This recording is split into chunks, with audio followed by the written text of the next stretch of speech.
Hey friends in beauty, if you're a professional makeup artist or beauty pro who is tired of juggling multiple tools to run your business, I got great news for you. Beauty Pro Funnels is here to simplify your life and take your business to the next level. Unlike other platforms like Wix, Squarespace, or Acuity, Beauty Pro Funnels was created by a makeup artist for makeup artists. This is the world's first all-in-one software that helps you book clients, sell your products, and even launch courses all in one place. No need for separate subscriptions that drain your wallet or tools that don't speak your language as a beauty pro. With Beauty Pro Funnels, you're not just getting another booking tool. You're unlocking the ability to create multiple revenue streams, so whether you're behind the chair or not, you're making money. Imagine accepting bookings, selling your beauty products, and offering courses all without the stress of managing separate systems. That could be a big headache. Let me break it down to you one more time. Your website, build it on Beauty Pro Funnels. Your portfolio, build it on Beauty Pro Funnels. Your booking site, build it on Beauty Pro Funnels. And your e-commerce site, host it in Beauty Pro Funnels. Want to offer beauty courses or digital products? You can sell them inside of Beauty Pro Funnels, and you'll be able to send invoices, digital contracts, newsletters, and do all of your marketing directly from your Beauty Pro Funnels account. It's mind-blowing. Listen, you're going to save hundreds of dollars every single month by replacing over 10 platforms when you make the switch to Beauty Pro Funnels like Wix, Squarespace, Acuity, WordPress, Vagaro, Honeybooks, 17 Hats, Dubsado, MailChimp, Klaviyo, Kajabi, DocuSign, even Shopify. It's crazy. I know you got at least one of those. And here's the best part. Tayana and her team spent over a year building plug-and-play templates into your account for pretty much everything, so you never have to start from scratch at all. So all of your appointment confirmations, reminders, and payment reminders and stuff like that for your clients, they have already been written out for you. You can even gather reviews and referrals all on autopilot. You'll free up so many hours of time each week so you can focus on what you love, your artistry. Plus, with their mobile app, you can manage your entire business from the palm of your hand. Send invoices, schedule appointments, and even take payments on the go. I believe in Beauty Pro Funnels so much that I recently moved the Friends of Beauty site to Beauty Pro Funnels, and I am loving it. It's a game changer because it's not just a platform. I swear it is like having your personal business assistant designed specifically for makeup artists and beauty pros like you. So here's the deal. If you want to see what all the hype is about, visit getbeautyprofunnels.com/friends to get a personalized tour and see how Beauty Pro Funnels can transform your business today. That's getbeautyprofunnels.com/friends because you deserve the best tool for your beauty business. So interestingly enough, the gap at that point and really was women were natural, but they were not necessarily, there were a lot of women who were saying, I don't want to wear a wash and go every day anymore. And I don't want to wear a twist out anymore. And the thing is, like, a lot of women want to play around with heat. And they want to do different things with protective styles, and they want a safe place to do that. And the thought is that some brands make it feel like that's only for girls who are doing like the wash and goes and a twist out. So if I'm not a pure natural, they don't necessarily feel or see themselves in that brand. So I design and I think about like the things that I love, and I think about the things that people respond to. And we're just in this world where, you know, there's so many we call them like aesthetic brands. And we got into this place where it's like you have to design for social media because people not only want the product to work, they want to be able to pull the product out. We want it to be like shelfie worthy. We want it to be able to not go under your counter, but sit on your counter. And I think for me, I always look for win-win partnerships. You know, that's just been me in my whole career. No matter what I'm doing, it's like, how can I be of value and help you? And then how can you be of value and help me? Whenever I build, whether it's brand campaign, I'm really thinking about how to be memorable. Like when you said, oh, all of the details, like that's what the surface looks like. The surface is the details. The surface is going deeper. The surface is how do I connect intimately with the customer? But the true end goal is, will she or he remember me? Welcome to the Friends in Beauty podcast, a safe space for ambitious beauty industry creatives to have real talk, get authentic answers, and practical tools to grow their businesses. Join me every week as me and my special guest reveal the keys to longevity and success in the beauty industry, from the ups and downs of their journey to the nitty-gritty of their struggles and triumphs. We're spilling the tea on it all, and most importantly, having fun while doing it. You ready? Hey, what's up? It's your best friend in beauty, Aquia Robinson. Welcome back to another episode of the Friends in Beauty podcast. I am so happy to have you here, and I hope you're listening to this episode in high spirits and in good health. Now, today's episode, we have the pleasure of having Teneya Gholston in the Friends of Beauty guest chair. Teneya is the powerhouse who helped breathe new life into iconic beauty brands like Creme of Nature, Revlon, and Lottabody, and then turned her magic towards building her own hair care brand, Texture Crush. As a licensed cosmetologist, beauty marketing strategist, and founder of Gholston Strategy Group, Teneya blends artistry and strategy like no one else. And today she is spilling the tea on what it really takes to launch a head-turning brand and create partnerships that pop and celebrate texture hair in all of its glory. Welcome to the Friends of Beauty podcast, Teneya. Thank you, thank you, thank you. I appreciate you. I'm so excited to be here. That was an amazing intro. But yes, all of the Hey. things, all of the beauty things. I'm a beauty girl through and through. She is a beauty girl. I'm so excited for this conversation because I love the interviews or the conversations I get to have when I'm like excited.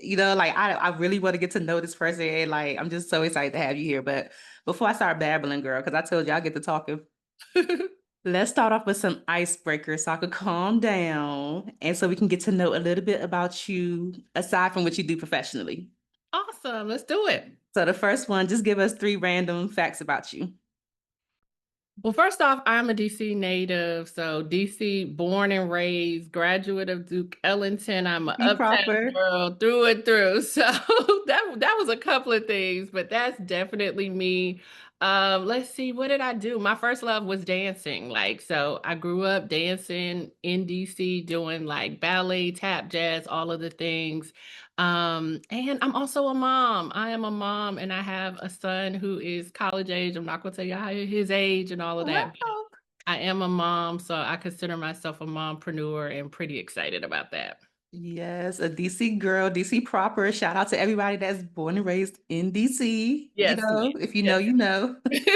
I love that. Like, I love this conversation I feel like that we're gonna have because I get to know so much about you. Like a dancer. I know you went to Duke Ellington, like a mom. It's like so many things that we don't get to see, the Exactly. layers. Behind the lens of what we're putting out there professionally, but it's like we're people and we have, families depending on us, friends depending on us, and entire lives we're living. Yes, I love it. Okay. What do people always tell you that you're good at aside from what you do professionally? Let's see. Someone told me this morning that they said, "Oh, you're a good communicator." So I think I do like to talk. So that's why I think this is going to be good because I enjoy talking to people and just like sharing information and sharing knowledge. And so people always tell me like, "Okay, you give good advice or you give really good ideas," and that's probably like the creator or the marketer in me that kind of Yeah. just brings that to life. I love that. Okay, great communicator. When is the last time that you did something for the first time? Have you had any new Oh my goodness. experiences Any new lately? experiences? Not super recent, but one experience that I absolutely loved was visiting Ghana. Oh, And so nice. I did that. I feel like it was maybe like a year and a half ago, but that was my first time going to Africa. And oh, I fell in love. Like the experience, the people, the food, just the beauty of it all. It was absolutely amazing. Yes, I love Ghana. I've been to Ghana twice Oh, and I've wow. been to Senegal. My brother-in-law is from Senegal, so I had the chance to go there one time and spend some time with his family and everything. It is It is I know when I beautiful. went to Ghana, like I literally started like tearing up as I saw like the ground and the plane was landing. I was like, oh my Yes. gosh, I'm literally about to touch the continent of Africa. It is an experience, and it was so worth it. I went with, like, a really amazing group, family, friends. We got to do, like, Accra, we got to go to the coast. It Nice. just hands down was an amazing experience. Yes, absolutely. Ghana, 10 out of 10. I think Mhm. Yes, everybody should go. yes.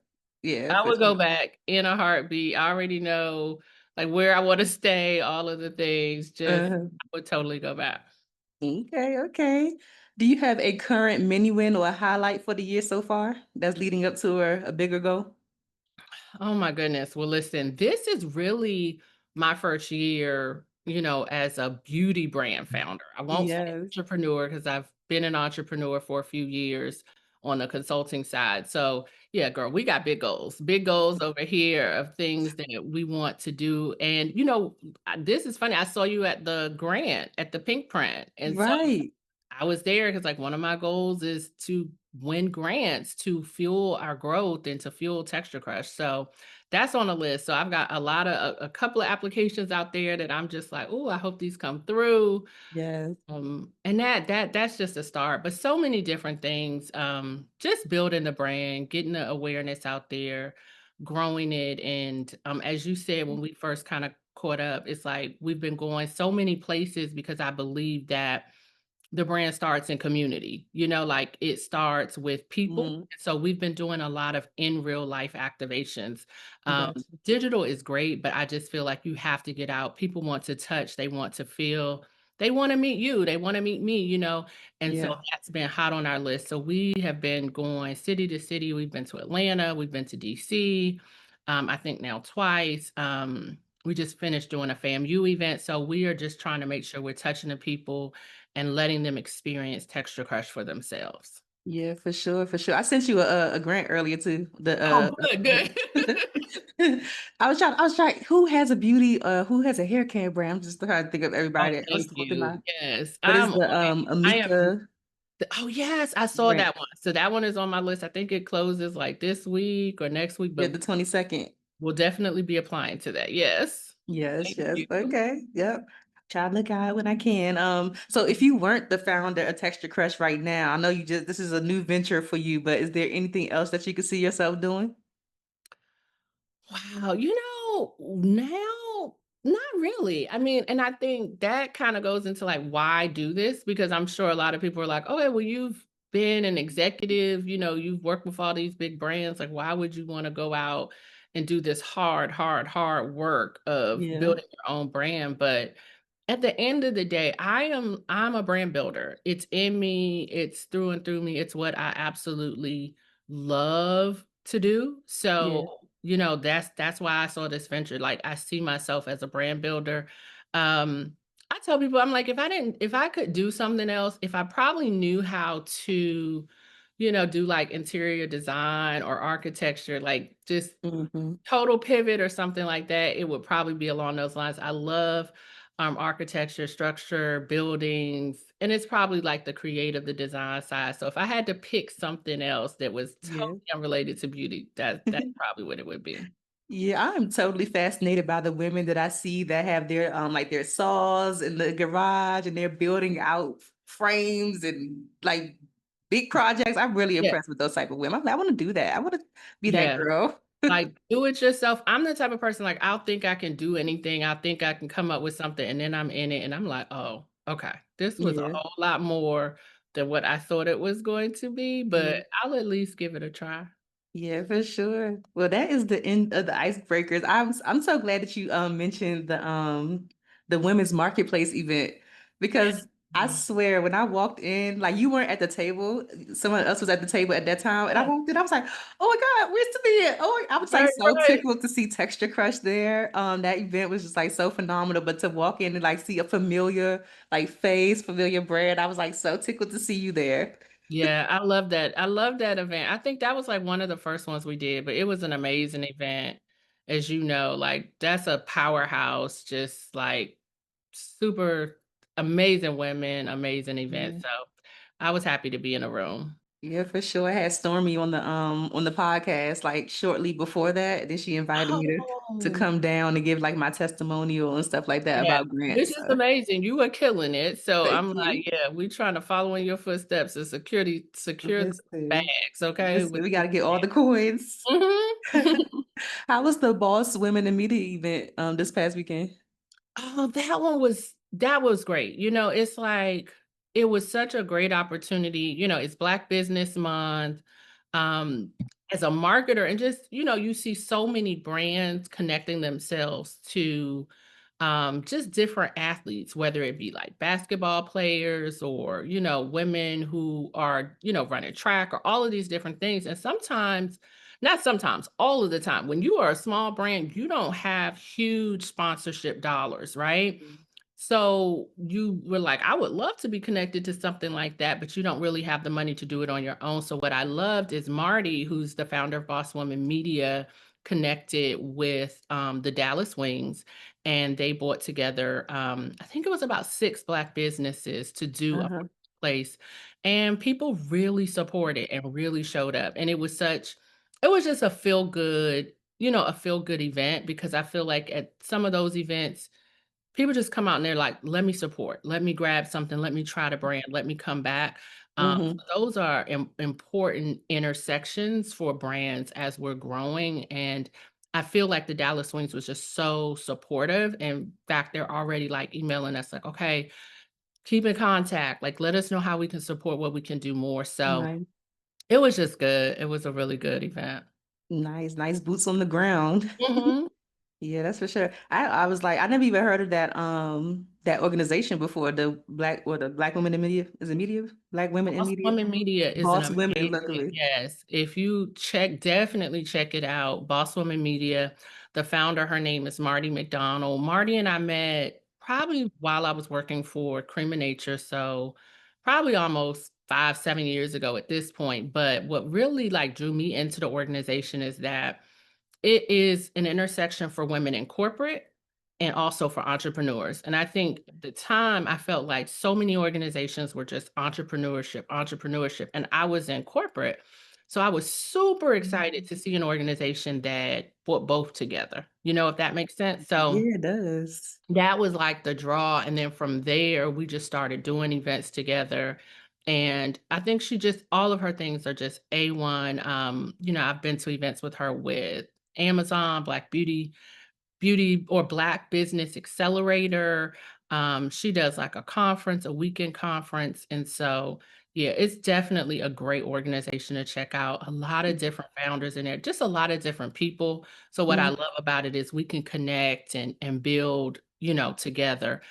Brand partnerships have come out of there, like where two Wow. business owners have met just as a result of our connection and Hmm. said, okay, let's do something together. Cause she also does something called Founders Table. So next time when she's in DC, I'm gonna definitely tell you Yeah, let me know for come sure. out. I want you to be there for that. Yeah, because I'm like, I'm in media. I'm like, I need to know about this. So I definitely followed them. Like, I'm gonna stay tuned to what they have coming up.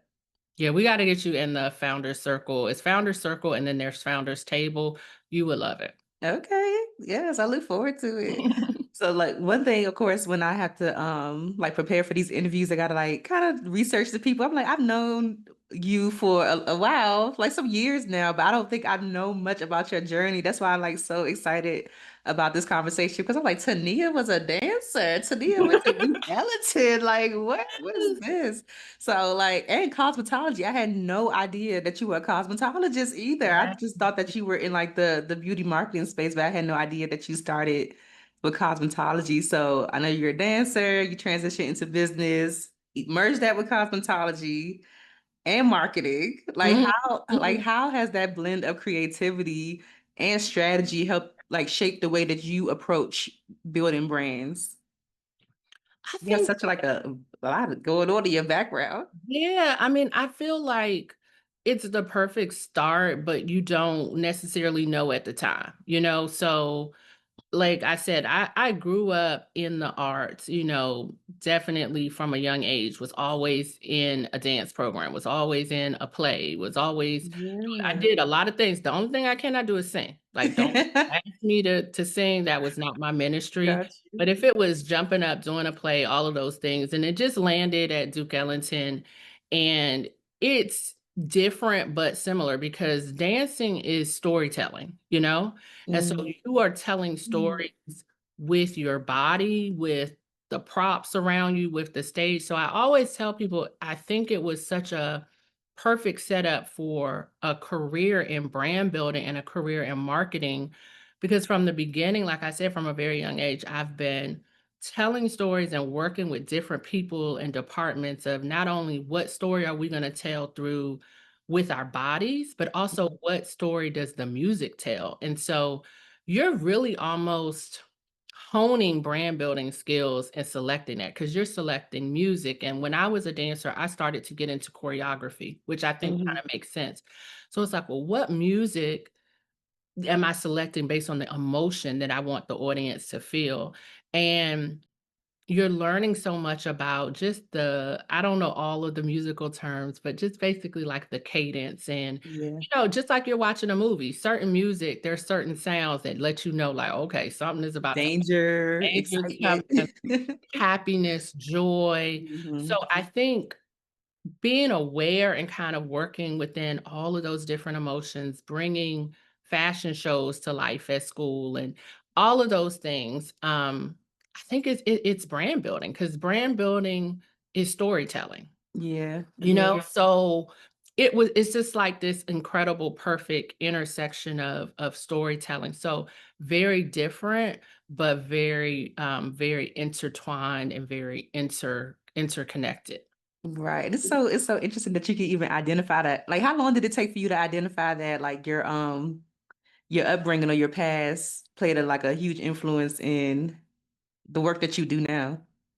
Like, I would say, I mean, I'm not gonna sit here and tell you I was right away for sure. yeah. I think I was probably at least I would say maybe like 5 years into the brand marketing when I Okay. really started to understand the intersection. So, I went to school for business and I got my MBA.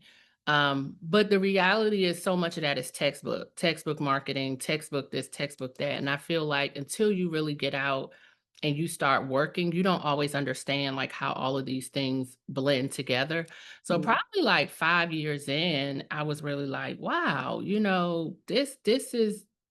this what I've learned and what I've done is paying off," because when you're in marketing, sometimes you're putting together a show. So one of the first times I probably saw it was when it's like time to and I'm gonna date myself, but Bronner Brothers show. So Yeah. it's we're having a Bronner Brothers show, and it's like, well, what are we wearing? What is the booth gonna look like?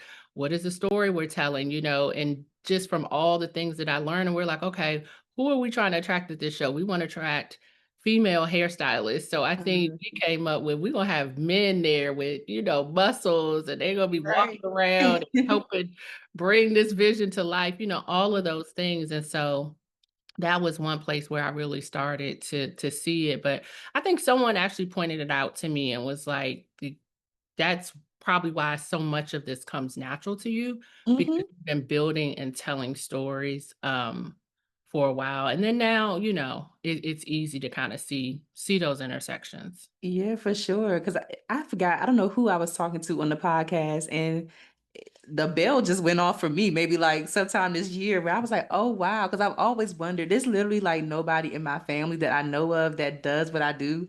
Like, everybody's pretty like introverted and like not a front-facing type of person at all. Like, and I'm like, where did this even, I always question, like, where did this even come from? The beauty, the podcast. But then when I looked at it and I was having that conversation with someone and they brought up the arts, I'm like, oh, that makes sense because I have always kind of like been in plays and like Mhm. been on stage. I found a picture of myself recently. I had to be at least like 5 years old, like standing up on stage, giving some kind of speech or something. And I looked so confident. I was like, oh wow, look at me. So I never like put those no connected the dots in that Yeah. way until like recently. I think too, as Black women, just Black people, we have so many dots. Because the other intersection I think about is church. Because people are like, "Well, why are you so comfortable, speaking or so comfortable doing this?" But I'm like, Yeah. "Girl, church, like, they used to make you get up there, Go on up there, baby. you had to remember the Martin Luther King speech, child. You might have to do a prayer for Easter, and so it's funny how all of those things, when you have those leadership roles in Vacation Bible School and all of these other places that later, they kind of just give you a leg up or they separate you, but you do kind of look back and you're like, oh, okay, this was in me the whole time, and it's easy to see like where you kind of started to hone some of these skills, and then I think Yeah.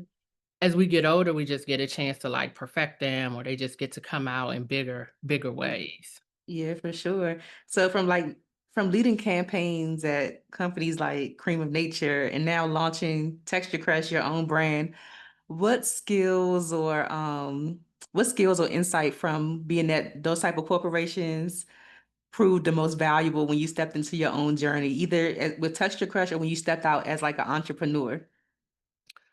You know, I would say list literally everything, like everything, because I feel like when you're in corporate, you are basically getting a front row seat in a master class of how to do big business, and how to brand build. So there's everything from, like you said, the campaigns that we did, how to do those, the networking. If I Mm, really didn't have that background, I don't think we would have launched. I know that Texture Crush probably would not have launched in the way that it did, yeah. You came because out big. You came out swinging. girl, I tried. We were like, It we got looked to pull it good. together. But and it was good, but I think as someone with that corporate background and someone who has had, budgets to do a photo shoot for $200,000, like you said, then you like, okay, I'm out here on my budget. Yeah. Like, well, what is that? But I think that experience of doing the $200,000 campaigns and $200,000 photo shoots, I don't wanna say it makes it easy when you have to scale down, but there's so many tricks and nuances and things you can do. So, like, when you said, "Oh, it looked good," but it was doing a lot with a little, and Okay. Yeah. making it work, and using the connections, but everything that I think, even the way we were able to launch with the packaging and all of those things, and we got a lot of compliments on, they were like, "Oh, it looks retail ready," Yeah. That comes from my background with Cream of Nature, that comes from understanding how to source packaging. I didn't necessarily know how to do it because I never had to do it myself, so there was a learning curve in learning how to Yeah, source for sure. packaging myself, how to import it. There was a learning curve there, but I had been around it so much. I had tricks of the trade and understood like how to mix and match and basically like get to where I wanted to, where if I hadn't had that background, it probably would have taken me time, years, or money in hiring someone who knew that Yeah, for information. sure. Thank goodness for the experience that you have. Yeah, so you have to take us back and walk us through the moment when you decided to create Texture Crush. Oh my goodness. Let's see. Was it a moment? It probably wasn't a moment. It was probably a series of things. Okay. I think that, like I said, I'm a brand builder. I love building brands. It's what I do. And I had left corporate and I was helping different brands who probably were like new to retail, helping them grow and helping them do all of the things. And I had already like had Texture Crush. Like Texture Crush existed before what you knew it today.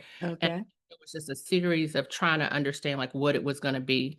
And sometimes we run away from maybe what we know and do and love. And so Texture Crush had a few different things. And it was like, oh, it's gonna be this, it's gonna do media girl, it's gonna do, it's gonna do these different things. And so it was just kind of coming back to really that center of talking to women and women still having a gap, because there are so many products out there, but yet there's still so many conversations that I was having where women were like, well, what should I do for this? Or what do I use for that?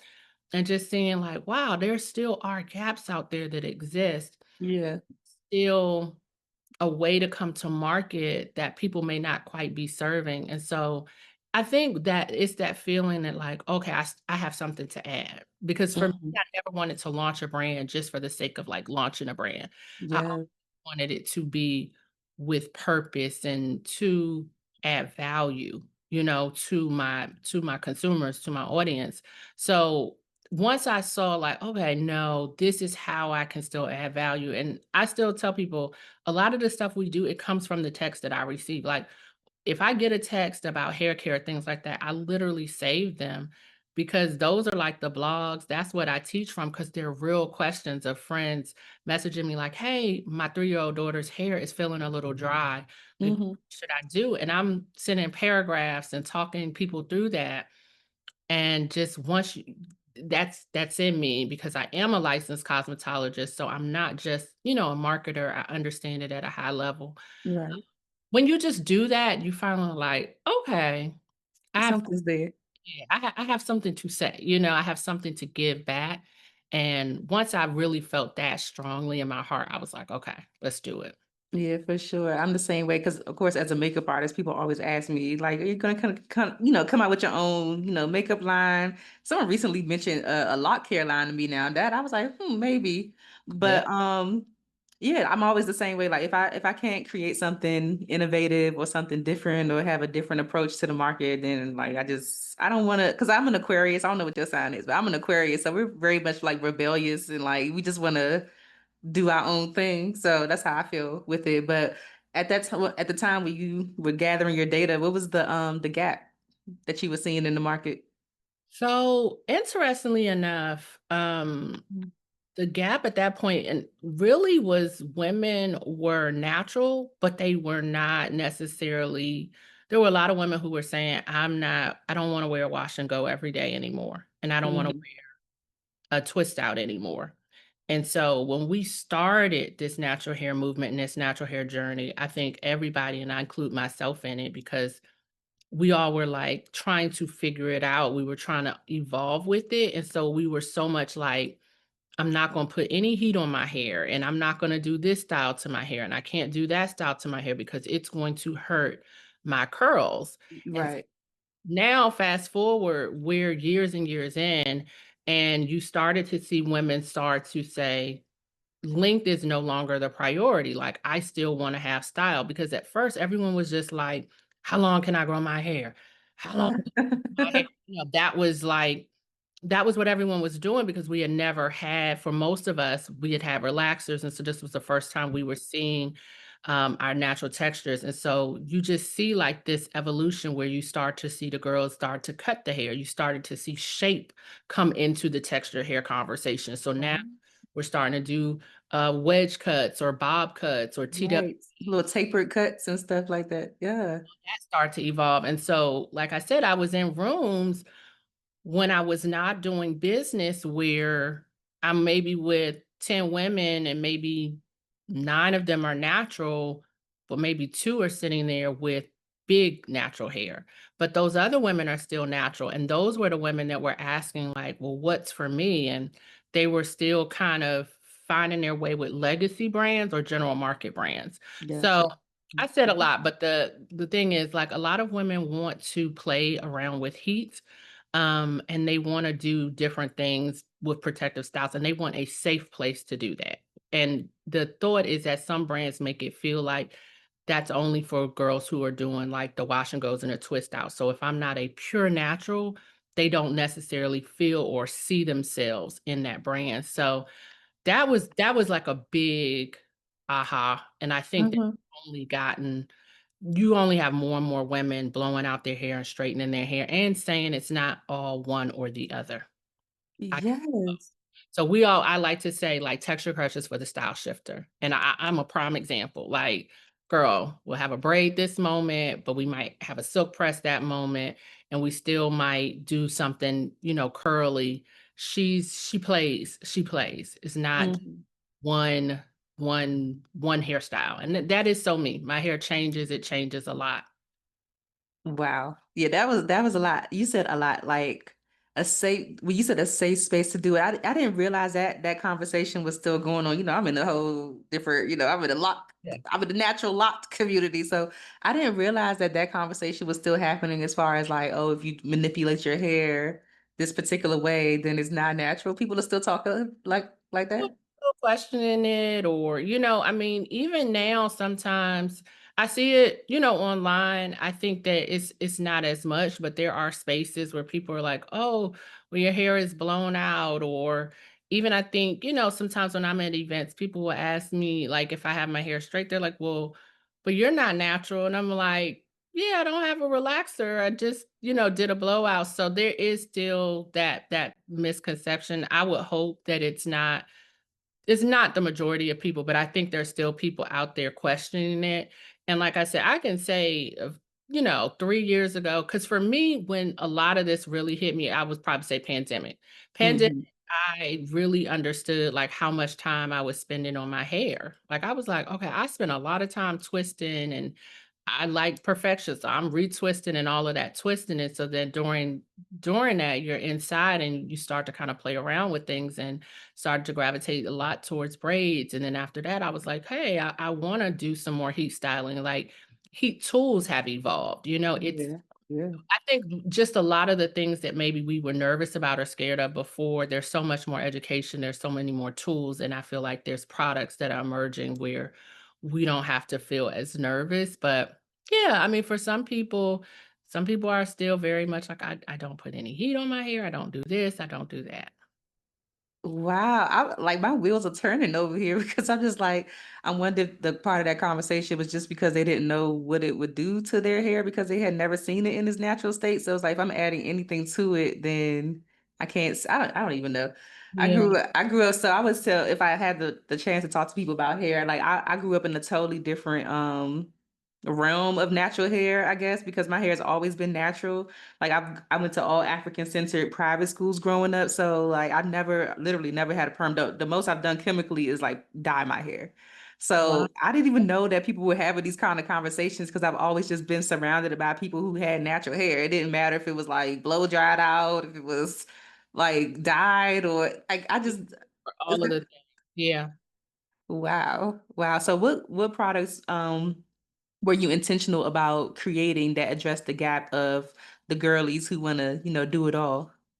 So two items I would say for sure because I feel like my philosophy is foundational hair care is foundational hair care. Like when we start to talk about if it's a moisturizing shampoo, if it's a hydrating and moisturizing conditioner, those are what I call foundational.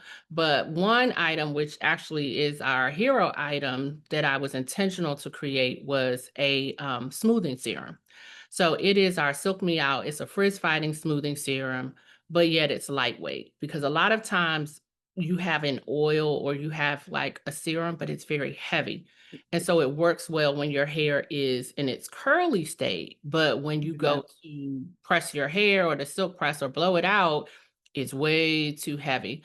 So I was just very intentional to create that product and also make sure that that product had heat protection in it. And that honestly, like I said, that has become our number one product.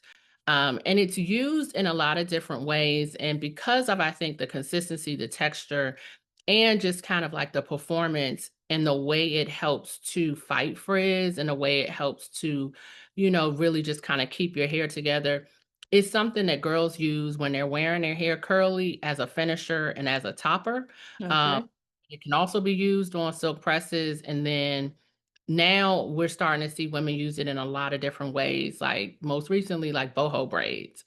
And so that wasn't something that I necessarily created the product for, but it is a frizz fighting smoothing serum. So Ah, seeing women pick it up when it's like, well, my hair is frizzy, my boho yeah. braids are frizzy, and that is when you're using human hair, there's human hair there. So it really kind of makes sense because it's like, oh, okay, I can put this product in, and I can smooth it. And even for me, I'm wearing this style here. It's like, okay, I've got curly ends. Yeah. So can put some of that on my ends and it helps control it, smooth it, um, and just kind of finish it out. So that product, and then also our leave-in. Our leave-in is our Shine Shield Deliver leave-in. It's a multi-purpose product. It can be used in so many different ways. And it was just important to me that not only would it be incredible for detangling and moisturizing, but that it would also give protection during styling, including heat styling. So Okay. Yeah, this is really interesting. Like, this is really interesting. Just the natural hair conversation in general. Then now, I guess as it's evolving, new brands are emerging like Texture Crush to meet the needs of, the evolution of the people who are going on the journey, that the whole natural hair journey. I like that. I like that because you did mention like the hero brands that address like certain, needs, but now there's a new need and Texture Crush is meeting that need. yes, yeah. I think that there were women that went natural and they always, wore blowouts or wore their hair silk pressed. Mhm. But then I think there was a lot of us like me. I was someone who really didn't heat style their hair for a long time. So I was also somebody that was very much like, let me I protect. got that Dominican blowout the first time it was over. I want to protect the curls and very had this idea, I think, of like the perfect curls and your curls couldn't be stretched or manipulated. And yeah, I just think a lot more women are embracing it. And we talk about they're the girls that maybe only straighten their hair when they're doing like a trim, but then there Mhm. are natural women who wear their hair silked out or straightened 90% of the time. Like that's Yeah. their go-to style. And then the curly style is maybe the summer style, or they go to the braids, for the summer. Yeah, for sure. And I bet I think it's probably really cool just to see people using your product in a way that you didn't really intend for it to be used for, but it's getting the job done. I love that. I mean, that just it makes me smile. Like literally, I was just like, wow, like that the video I think I shared with you and the young lady who used it, she's from DC or DC, Maryland. She got her hair braided at Nadine's, and Nadine's right now. I don't know, I've seen it. everywhere, honey. They Yes. have taken over the area in terms of braiding. And so like she just had a series on braids, and to see her like use it and the video did like really really well. I think it has over 7,000 views, and so many people are like, "Wait, I know this product, like this is your product and I didn't know I could use it on my braids. Like I have it now." So it just really sparked a conversation. Um Yeah. just with texture crush, and it's so good to use it. Even women with locks, like very unexpected, but Mm. women with locks using, some of our products. And there's a model that I've worked with over the years, and she told me from the beginning, like she used the different products, and I thought she was just trying to be nice to me. Like I was like, okay, she's just trying to be nice. But we've gotten women that I don't know at all. A lot of people, I think someone posted us in a micro lock community as Nice. a leave-in that they love for softening their locks. And they just were talking about how soft it made their locks and that they were using it as like a fragrance refresher. And so Ooh. totally different demographic than maybe what I made it for. But yes, I totally love when people find ways to use a product and it works for them and it serves them. It feels really good. Yeah, that's super cool. I'm gonna have to try some for my locks. I just got a whole bunch of edge control on right now. And you would probably love it because it's definitely like I think the girls that love the styles, and I know like you style it. Like Ebony is the model, she told me, and so Ebony is definitely a lot girl, but she'll have like wrapped up in a bob one day or pipe cleaners the Mhm. next day. Yeah.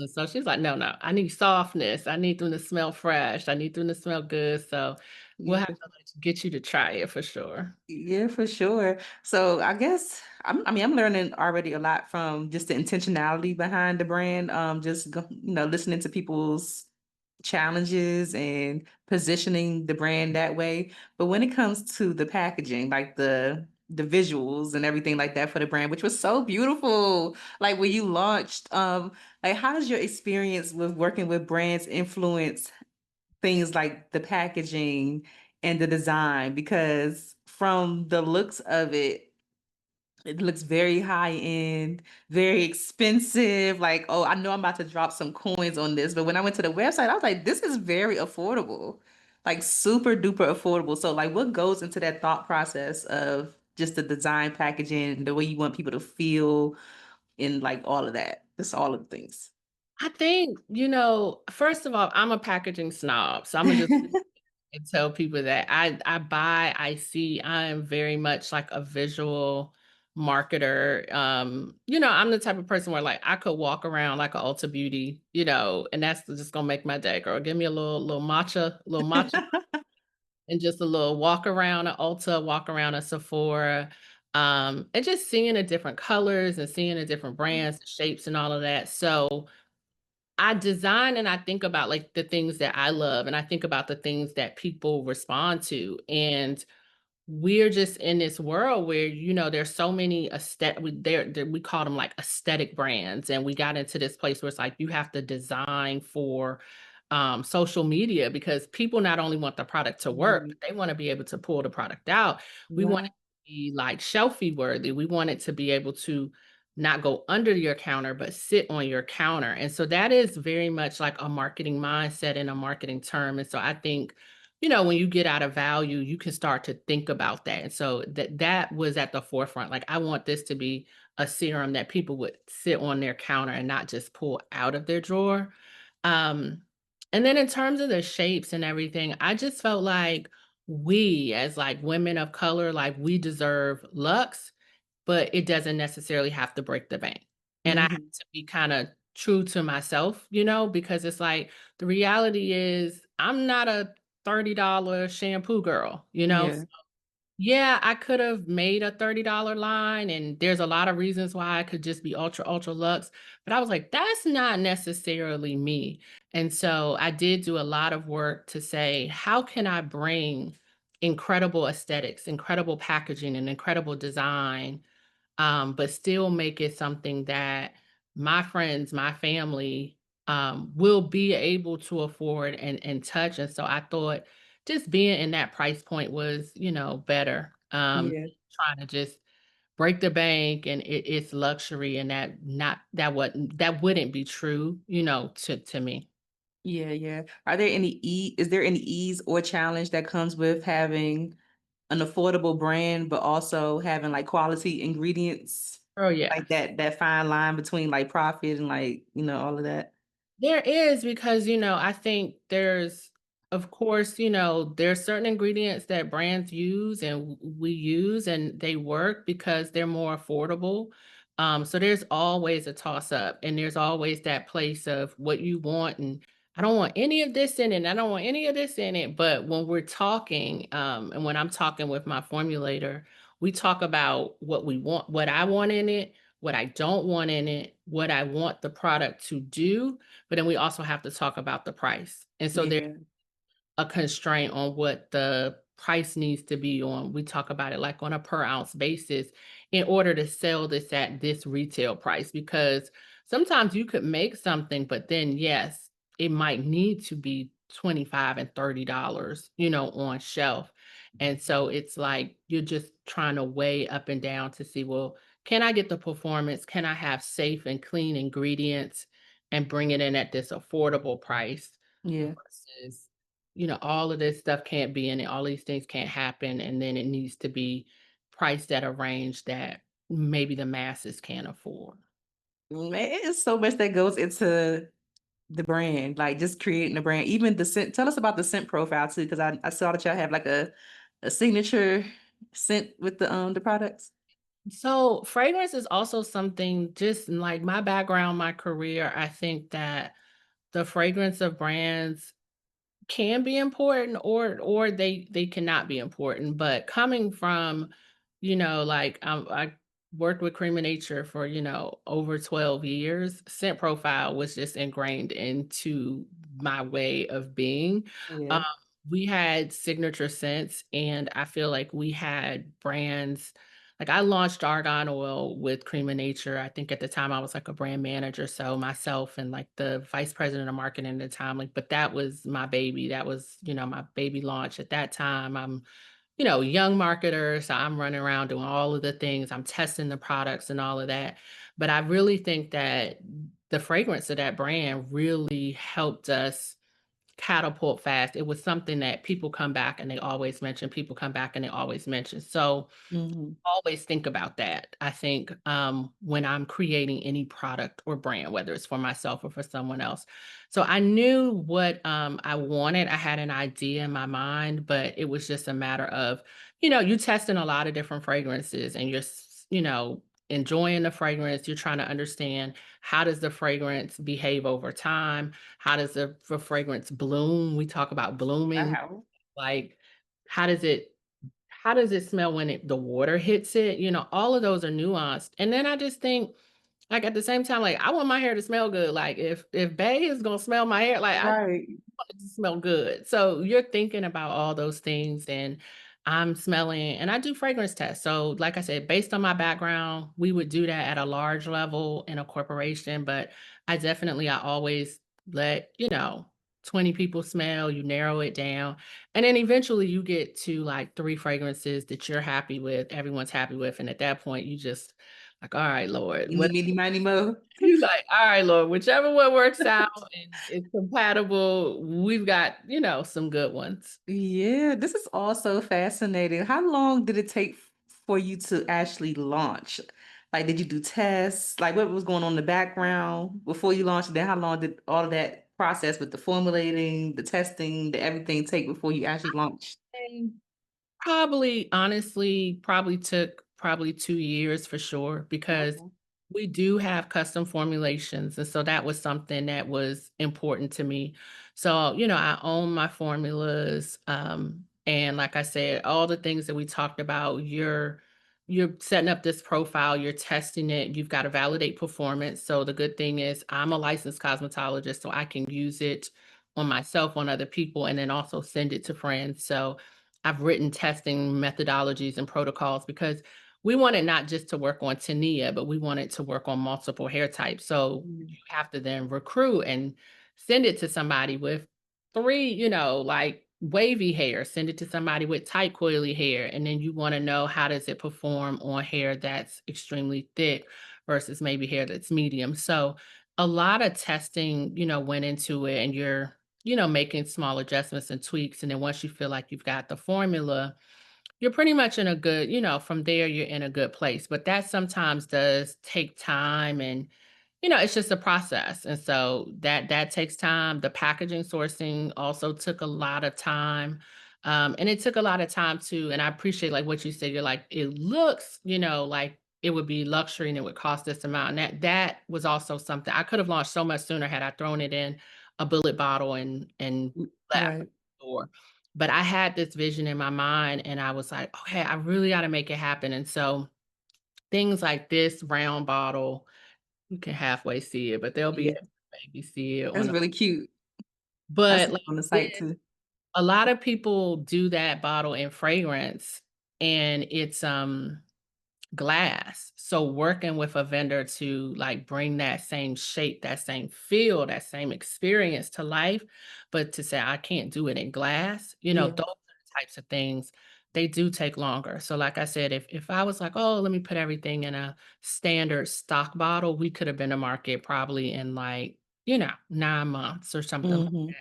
But, when if you all see or check out the website, you'll see there are just touches, even like the cap on my shampoo and my conditioner, like, it's a round cap, and it Yeah, it's really cute.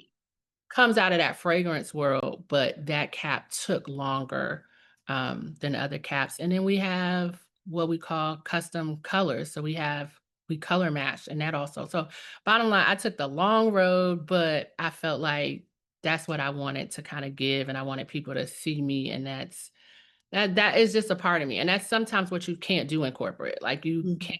delay a launch to try to get to the right cap or try to change the bottle color, because there's already always a standard.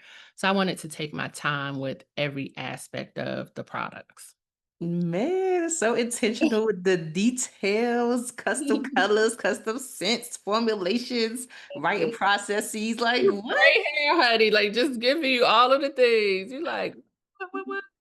Okay, so how has the community received all of this hard work that you put into this brand so far? Like, what was the initial response to the I guess the challenge that you were addressing and how they received It it? was, it was so well received. Like, as we said, I'm an artist, so I think what everybody, Mhm. and I'm sensitive, just like, look, I'm sensitive about my ish. So it's always that feeling of like, will people get it? Like, will they vibe with it? And right out of the gate, it was just like, yes, yes, yes. And we launched in we had sales immediately. Like people were trying a product and giving us great reviews. And I couldn't have been more happy, just happier because sometimes, when you're a new brand in a market, like you just don't know what's going to happen. You don't know how long it's going to take for people to want to try you or to build. But right out of the gate, we just launched just lots of compliments. Even from an industry perspective, we were very blessed to get, like, I think Beauty Independent did an article on the launch like very early on. And that was a Mhm. game changer because it's a big industry, beauty industry. And I think you've been featured in it before. It's a big beauty industry publication. And so to get the brand out there right away, and that was great. And then like Naturally Curly did a article on it, and Naturally Curly is just like a destination for so many things natural. And I think we launched in, yeah, it was like October last year, and then this year we won an award in March. We won an Essence Best in Beauty Award. So I did see that. Congratulations. yes, thank you. I mean, and that was like the Silk Me Out serum was already like clearly our hero, but that was what like took it to the next level, took it to the top. I think I tell people like if people were on a seat about using it, or if it was really like that girl, they were like, oh, okay, no, like let me go ahead and buy it. So to get that type of recognition, Yeah. like that's the hard, it's like you're like, okay, this hard work is paying off. But yeah, we get so many reviews, we get a lot of repeat purchases, just, all of the things out of the gate so far has been just amazing. That's great. So if someone is launching a brand, do you think it's helpful, or do you think that people should seek out getting featured in publications and stuff like that in order to get that, what is it? What is the word? I Like don't know the that's word. almost not social proof, Credibility. credibility, yeah. I mean, I think so, but I also say don't be disappointed if you can't get it. So yes, if you can get a publication to feature you, absolutely. But I think you should go after like the large publications like a Essence or Naturally Curly, but then you should also look to your local publications. Like we were featured on a show where I live in Florida called River City Live, and that generated so much buzz and interest for us in terms of like questions and things like that. Like after that show, we got a lot of people emailing us just asking questions because they saw it on a show. And you get such a wide variety of people. So people were like, wait a minute, is this for like, can I use this brand? Right. Is it only for Black people? They didn't want to say that, but so I just say you don't have to get like the big press is great, but there's also so many different other outlets that also can help you get the word out. But yeah, I think like you said, the credibility, and it just helps with awareness because in the beginning you've built this incredible product, and it's probably you need to find your tribe and you need to find your people. So these different press moments, they give credibility, but they also bring awareness to the Mhm. brand. Yeah, for sure. You also mentioned the community, just going out into the community, the pop-ups, the activations that you just did. How do you decide what what's going to be like a win-win or a good opportunity for the brand, or is it kind of one of the things you don't really know until you go and So much of it is, I'm gonna say you don't know until you go. The good thing for me is I've been doing this for so long. So they're just people that I know. So like last in December, she did that holiday bazaar with Renee in Brooklyn. Um, okay. but I know Renee from my days at Creme of Nature, and so that was an event that we sponsored, like, in a big, big way, when she had it. So it's like, I know that event is absolutely amazing. She always curates, like, such a beautiful list of brands. So that one was, like, a no-brainer. But then there are also gonna be new events that you go to, and I tell people, take calculated risk and kinda see what happens, but there are just certain things that I know at this point, like how many people are they expecting? How long is the event gonna be? Those Yeah. types of things. And you just have to decide and know what's your goal. Like sometimes at events, there are awareness events or they're sampling events, and it's more so to like I said, get the brand out, because even though we're in this big digital space, a lot of people, depending on the product, a lot of people want to touch it sometimes or see it the first time, before they buy online. You've got a lot of people that would just buy online, but I think Mhm. they just want to see it. They want to see you. They want to hear you, know that you're a real person, like know that you care. And a lot of times those are like your lifelong customers. Mhm. I know even when I was with Cream of Nature, would always do the World Natural Hair Show. And the first year we ever did the World Natural Hair Show, literally, it was me and our associate brand manager. I mean, it was us. That time, Cream of Nature, it wasn't like where it was when I left, where we had all these people. But there are people that met me there like the first year we did that show that would be coming back 6 years later, like, where is Teneya? Where's my Wow. person? Like, I've been buying for her. I've been buying from her. And yes, they love Cream of Nature and yes, the brand, but they start to get to know you. They follow your journey. They see you grow with the brand. They see you go from brand manager to Right. or director of marketing, and that's a journey that they're excited about and they're proud to have helped you get there. So I think with Cream of Nature, I mean with Texture Crush, it's the same thing. There are people that buy because they're like, oh, I know you from Cream of Nature. I know what she made over there. So I know her formulas. I know what she brings. Right. Your credibility is already there because of the work that you've done for other brands. Okay, we know Creme of Nature had one of the best shampoos. We had great moisture. So she's gonna like that's gonna be done. But now it's time to build that sense of community for Texture Crush, Yeah. and just be out there. It's I tell people, for me, it's about more than hair care. So hair care is the vehicle. And so yes, I'm helping women look good. I'm helping their hair look good, but it's really for me what lights me up, the things that I remember throughout my career. There are the moments where what you did and maybe how you showed up, like how that transformed someone else. Hmm. When I talk to people and people are like, "Oh, you know what? You inspired me to go back to school and get my PhD." Because I was like, if she's doing this, she's doing that. I'm not necessarily in that field, but you inspired me to say, let me take my field higher.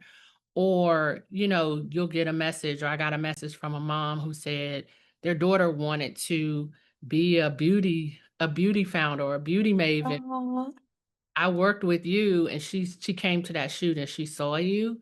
Um, oh, that that's so nice. is what all of this, is about. Yes, we're gonna make you look good, we're gonna take care of you, but you'll be surprised, like, when you show up for an event, something beautiful, in my opinion, always happens beyond just the hair care, Hmm. Like, Yeah. here for the hair care, but it's some other transformation, it's some other moment of how you inspire someone that really is, like, the gem of it all. Yeah, there's always magic waiting to happen.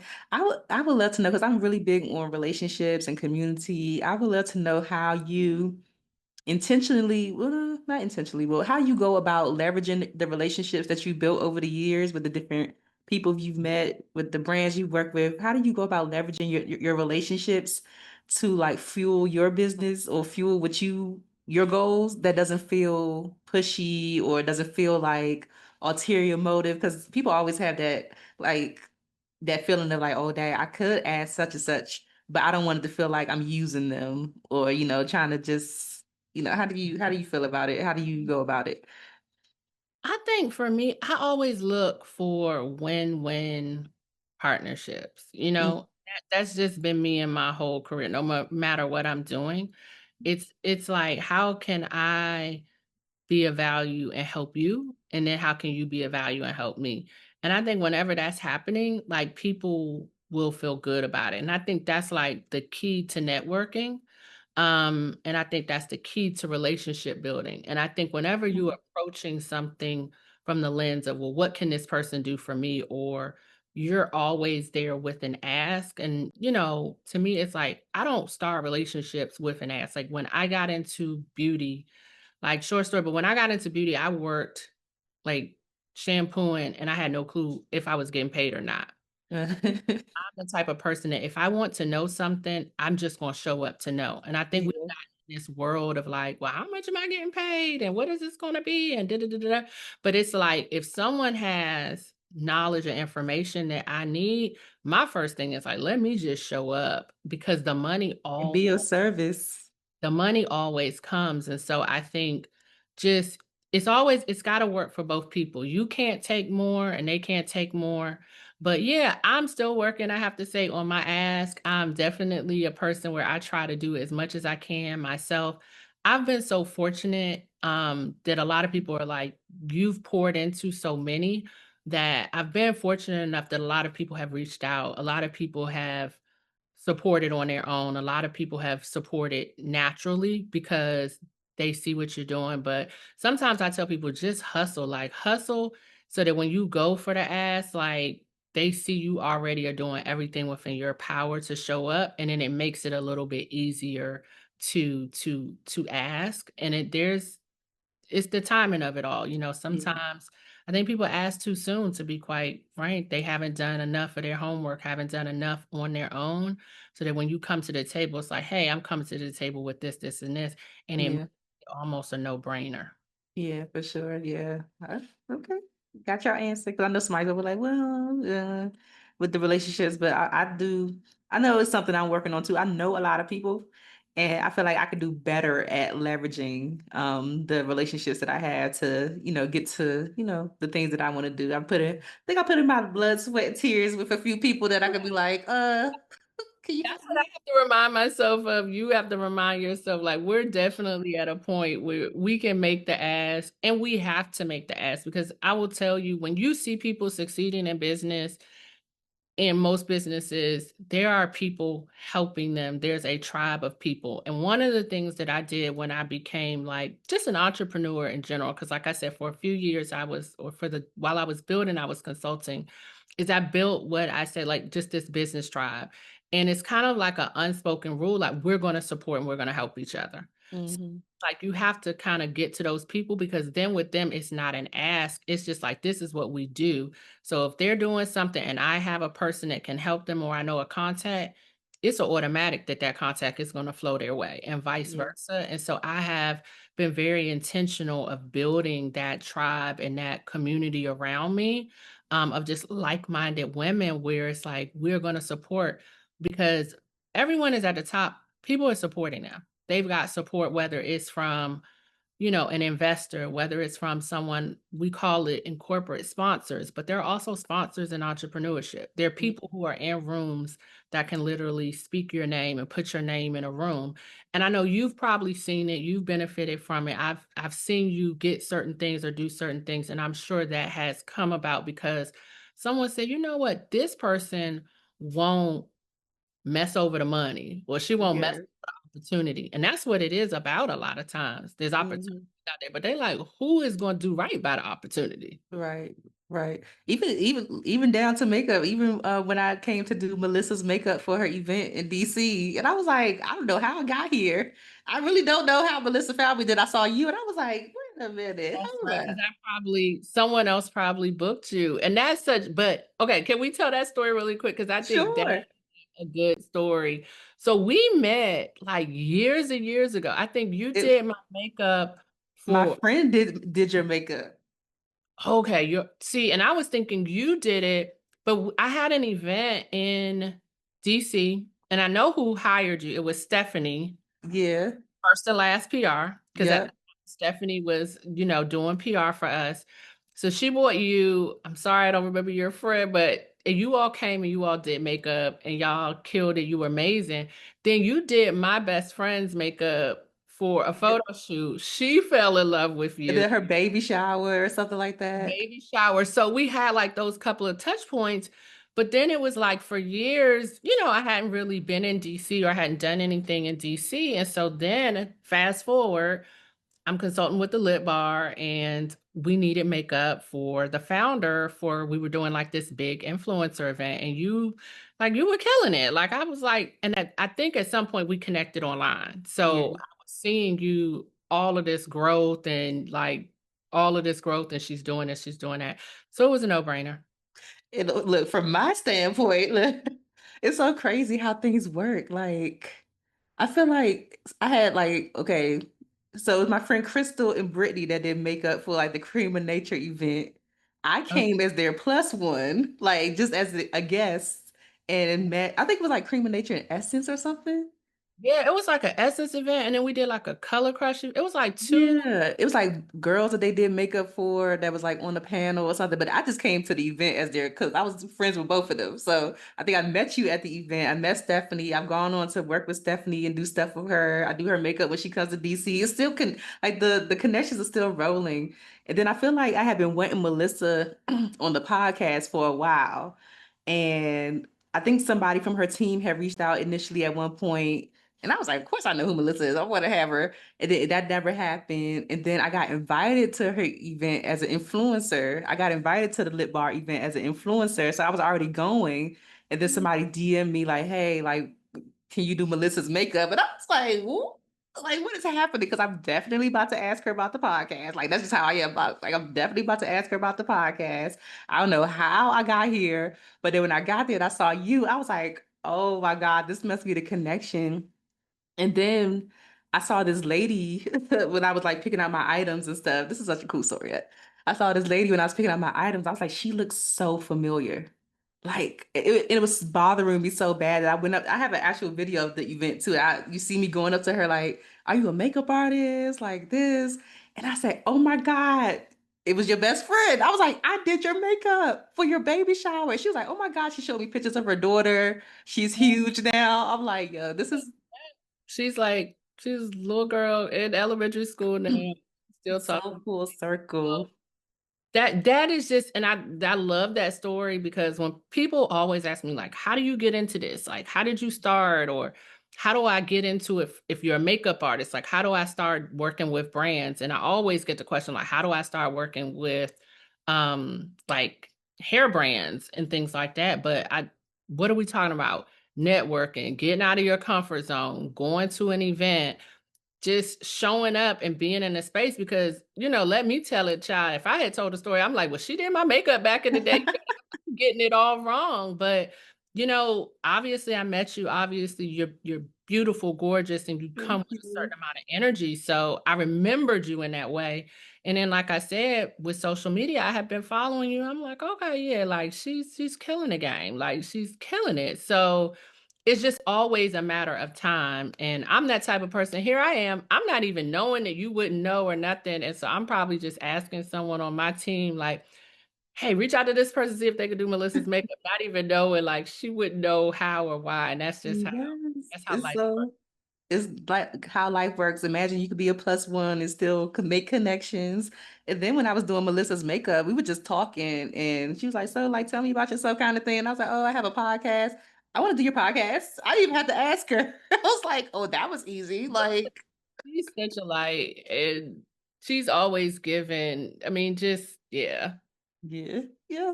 So back in your FAMU days, did you envision this like getting so big to like having your own brand and stuff?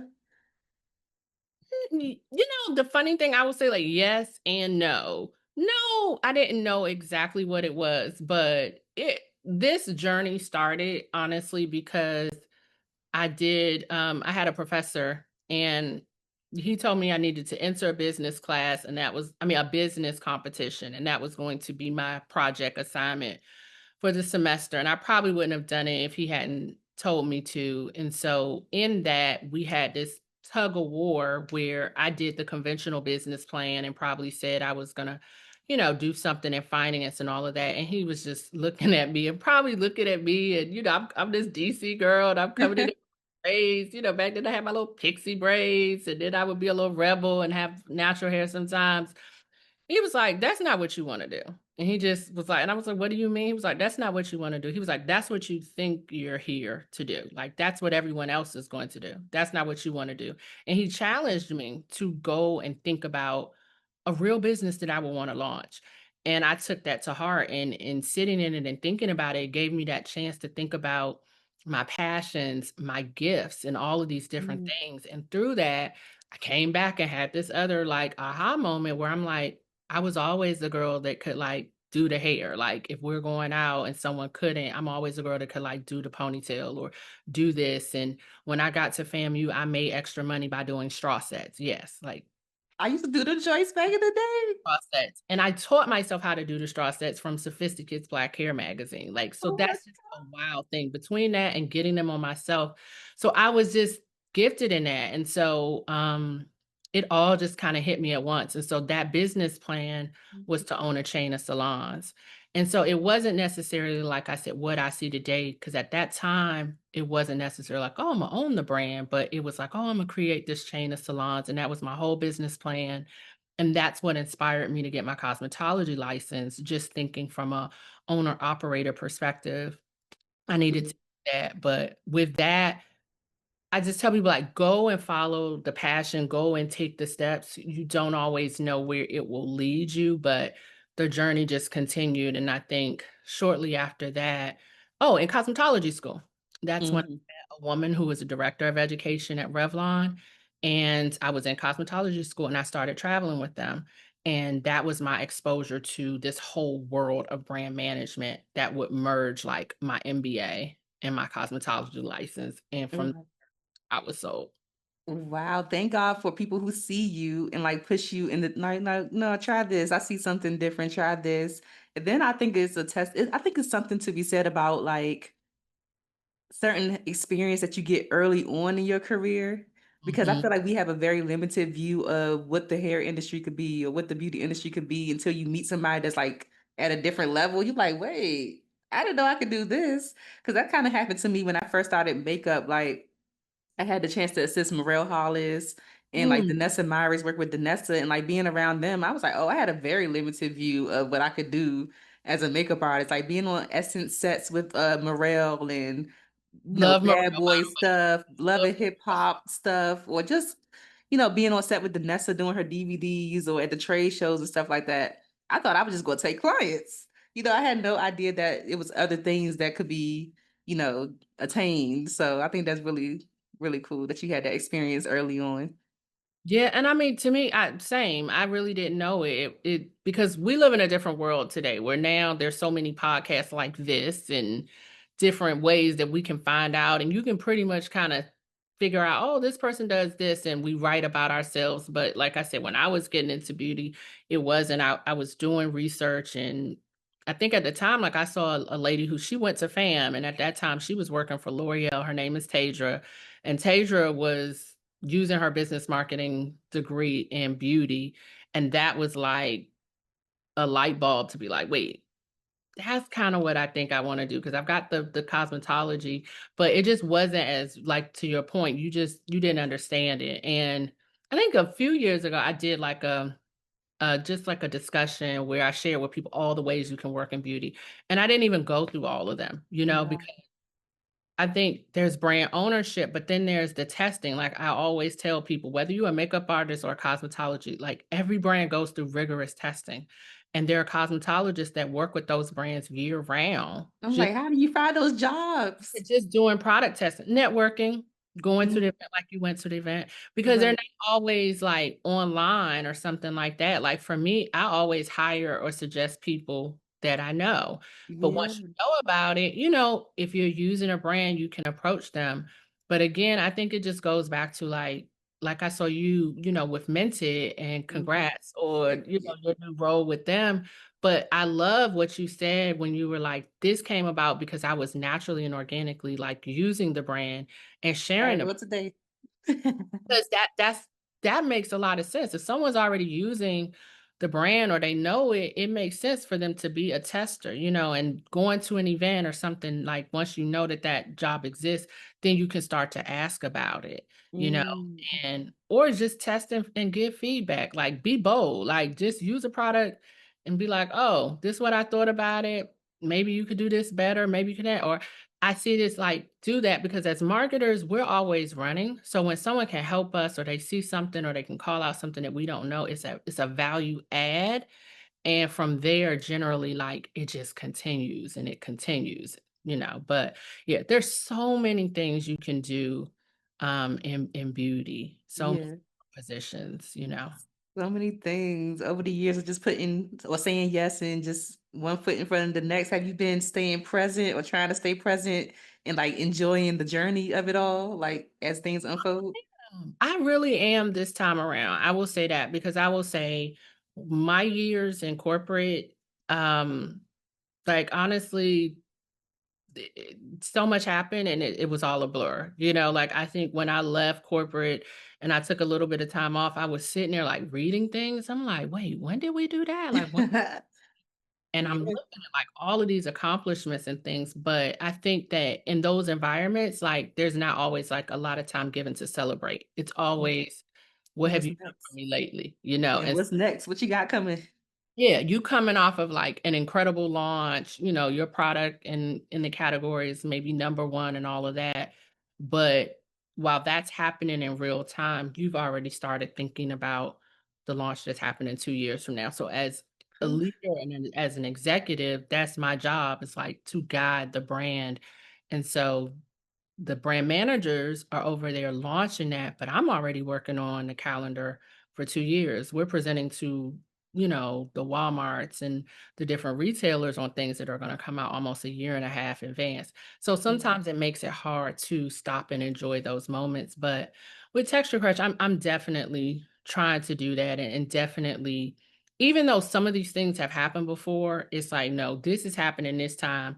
Self-funded, like, I cannot say that enough because a lot of people are yeah, like, "Oh, she's probably funded, she's back." No, this was definitely a Teneya project, self-funded, use my savings. This we getting it out. We doing right. We, right, okay?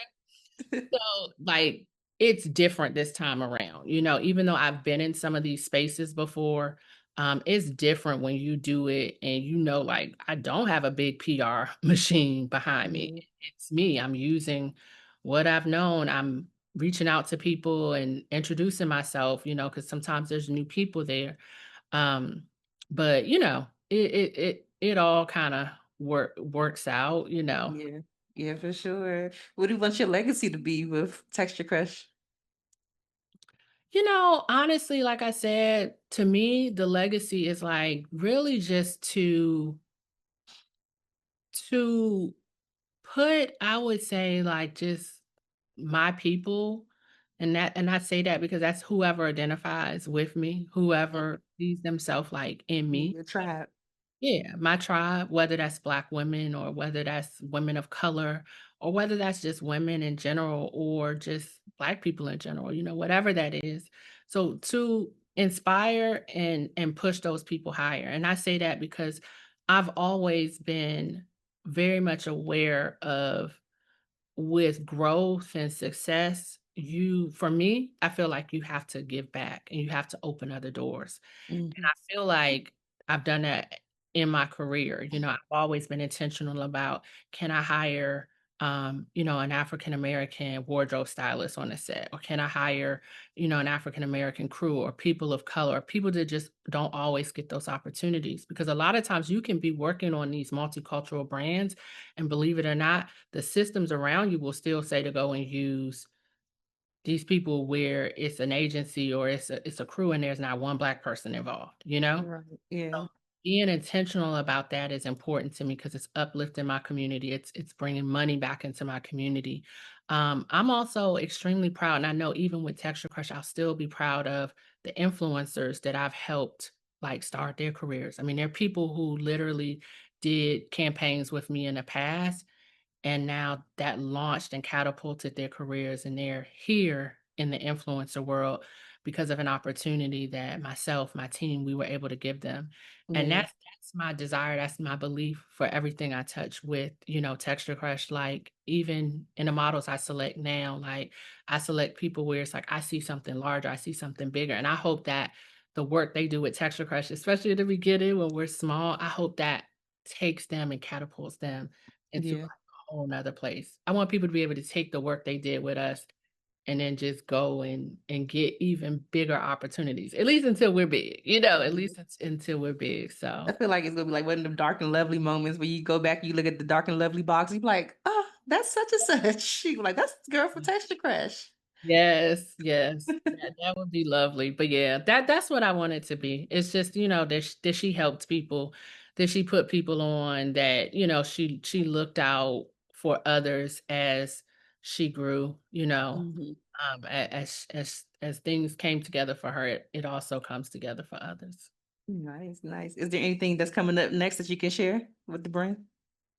Let's see, who knows? It's probably something coming up. What are we doing? We're doing so many things, but we do have I have new products. So I will say that those are going to come. And so it's just a matter of time and full transparency. There's been so much going on. We've been in tariffs. And as you see so many brands like not making it and Yeah.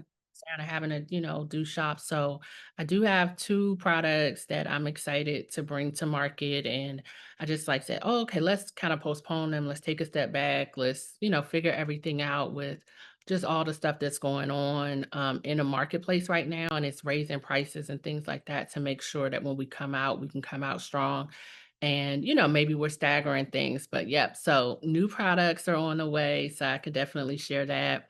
And then we've got some new drops. So I think one of the things people have been liking and looking forward to us is just kind of how we intersect ourselves. And so I'm a FAMU grad, and I'm all for the HBCUs. So Yeah. we have some things coming up that I think are going to be pretty fun. And that Okay. So you just gotta keep on hustling to make all this money so you can feed it back into the brand to keep things going. Yes, yeah, that's the beauty of it all. It's just reinvest, reinvest, reinvest, and it's just about catching and riding the waves when they come, and then they come again, and then they get bigger, and then they get bigger. But yeah. Mhm. Okay, well, before I finally let you go and stop talking your head off, I have to ask you the Friends of Beauty rapid fire questions. So whatever comes to your mind first, you can spit it out, or if you need to elaborate, that's fine. It's not scary. So the first one is, what are the top three keys to your success so far? Um, Hard work, integrity, trust in my gut. Yes. How do you measure your success? Measure my success. Let's see. I just set goals, whatever I feel like success looks like, and then I measure, did I hit them? But it's always about me and did I accomplish, what I feel the bar is. I learned that over time. Don't let other people set the bar for you. Yeah. Be clear. And in order to be clear, you've got to set your goal. You've got to set what success looks like for you as a mother, as a mate, a spouse, as a friend, and all of that. You set that goal, that way you know if you made the mark or not, and you're not distracted by everything. Mhm. I love that. Yep. What's the best advice you've ever received, or a piece of advice that just always like sticks in your head? Oh my goodness. Honestly, I would say now, like probably just this season that I'm in is really just don't expect people to treat you like the way that you would treat them, you know? Mhm. And just do whatever it is that you wanna do for your good. And I think that as you grow and you go higher, you have to learn that. I think when you find yourself saying, "Oh, I would never have done that," or "I would never have said that," or "I would never have moved that way," Yeah. you expecting too much. You gotta do whatever you did just because that's what you wanted to do. That's who you are, and stay true to that, whether it's reciprocated in that moment or not, because at some point it will come back to you in the way that you gave it, in the way that you. Right. Right. Absolutely. Okay. What advice would you give to another brand owner right now who is just struggling and they're not having the best results in their brand? They're like, I just go back to corporate. I don't know about this. I would say if that's truly what you wanna do, like, that is okay. There is Mhm. no shame in that. I tell people, "Do what works for you," You have to eat, you have to live. But if it was really like, 'cause and I still consult, so I still work with brands, but, if it's like, okay, something's not working, I say go back to the drawing board and reposition, um, come up with new strategies, and just almost like just launch again, because sometimes it's not that the brand isn't working or this isn't working. Sometimes it's our positioning, sometimes it's Mm. our messaging, sometimes it's our timing. I've launched so many different things. I've launched things and I get time, and sometimes you're ahead of time, sometimes you're late, just different stuff. Like it's funny now seeing like all of the brands gravitate towards like the bonding technology, like in mass. Uh-huh. Creme of Nature launched that. We launched bonding technology before I left Creme of Nature. So you talking about probably almost 6 years ago. And I remember at the time nobody really understood it. They didn't know what it was about. So it was a great launch. It was just too soon. Mhm. Now, sometimes things that happen in the professional world, it takes time for them to come around for the consumer to understand it. So that was an example of something. It didn't blow up. It wasn't the biggest launch, but it was too soon. Wasn't that it wasn't the right launch. It was just too soon. So I think we have to do that. And founders, sometimes we do something and it doesn't work. Sometimes you need to redo the marketing campaign Mhm. better. It was a Yeah. good idea, but you just didn't execute it well, So sometimes you just gotta go back and run it back again. Shoot, I'm about to relaunch, Friends of Beauty on that note, like, just run it back. You Just have to run it back because 'cause we're constantly learning, and I mean, even for me with Texture Crush, like, we have 4 core products, so I can't get tired of talking about them, but there's probably someone who hasn't heard about it, so I still have to talk to her. A new yeah. way to use it, like we talked about, okay, this whole summer boho braids, we've kind of been like, just kind of out here, but not really. But now it's like, wow, that's a new way we can talk about that same product, that same existing product, and bring new people in to discover the brand or take the young ladies who have been using it, who maybe set Texture Crush to the side because they weren't wearing their hair for the summer. It's like now, like, no, you still need it. We still have a role, we still have a place, even Yeah. in your protective style. Absolutely. Okay. What's a resource that helps you in your business that you could share with the Friends and Beauty community? Let's see, resource. I would say hands down, like Boss Woman Media. Like I said, I love, and I'm probably messing the name up. Marty, do not hurt me, but it is like it's a founders group. So check that founders group out. There's so many resources in that group. There's, different classes, everything from mental health, to just even like founders talking about technology that they use. So sometimes hearing how another person is structuring the back end of their business is helpful. And then I've just met, or I'm reconnected with so many women that is just really powerful to reconnect with them and build with them. And like I said, the partnership potential that comes out of it, the opportunity that we just had, that Mhm. is a resource that I love. Absolutely. Okay. So the last one is just a statement that I want you to repeat and just say, my name is blank, and the key to longevity and success is blank, whatever you think it is. So, my name is Teneya, and the key to longevity and success is to honestly be unforgettable. Be unforgettable. Okay. You got to expand on that because I feel like nobody has ever said that before. It just, whenever I build, whether it's brand campaign, I'm really thinking about how to be memorable. Like when you said, "Oh, all of the details," like that's what the surface looks like. The surface is the details. The surface is going deeper. The surface is how do I connect intimately with the customer? But the true end goal is will she or he remember me, And I think you can take that into brand building. You can take that to how you show up in a room. Cause we talked about like you getting this opportunity to come back and do the founder of the lip bars, makeup, at an event with me. But the real reason why is because something about you was unforgettable. The way Yeah. that you showed up that day was unforgettable. The way that I saw you show up online, it was unforgettable. So when the time presented itself, it was just oh, she's right there. So that's to me how I try to create. That's how I try to shape. Because at some point somebody's gonna need me, somebody's gonna need you, and it's like, Yeah. are you top of mind?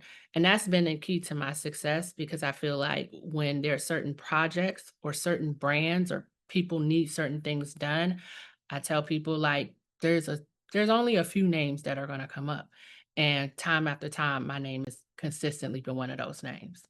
So, Yes, yes, that's the story of my career. It's just that. that right there. I always tell people it's a long game sometimes. It could be immediate, but sometimes it's a long game. But one day somebody's going to ask who's the best person for this, and they're gonna be like, oh, I met this girl at this event or I met this guy. And that's literally how I've gotten every major opportunity I've gotten in the beauty industry. Is like somebody literally just recommending me, like, oh, get a quid, get a quid. All tight knit energy, tight knit community. And so once you show up in an incredible way, like, and then it just snowballs. And like you said, sometimes it takes time, but it's Yeah. like you planting these seeds all along and you just don't know when they're going to bloom. But when they bloom, it's like, okay, here. Yeah. Yes. Well, before you go, please share your social media, website, whatever you want to share for people to connect with you and Texture Crush. Yes, so definitely check out Texture Crush. We're Texture Crush on all platforms. Check us out on IG. You can visit the website and shop at texturecrush.com. If you want to follow me, interact with me, my IG is Teneya Love and 100%. Let me know if you try the brand. Let me know what you think about it. If you listen to the podcast, also let me know what you think about it. Yes, thank you so much, Teneya. This is like fulfilled me for like at least the rest of the week or the month. I really enjoyed like talking to you, getting to know more about you, and thank you for sharing with us.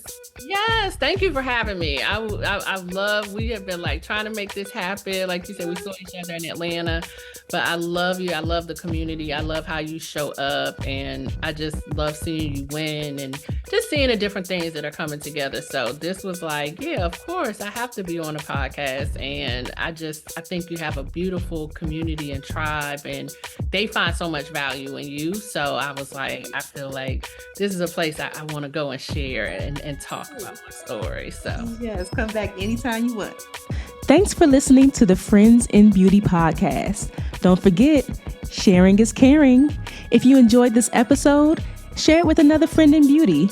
Give it a thumbs up and subscribe, rate, and leave a 5-star review so that other friends in beauty can find the show. Plus, we'd love to hear your feedback. Connect with us on all social media platforms at Friends in Beauty, hashtag Friends in Beauty to join the conversation, and join our Friends in Beauty Facebook community to stay connected. Talk to you soon.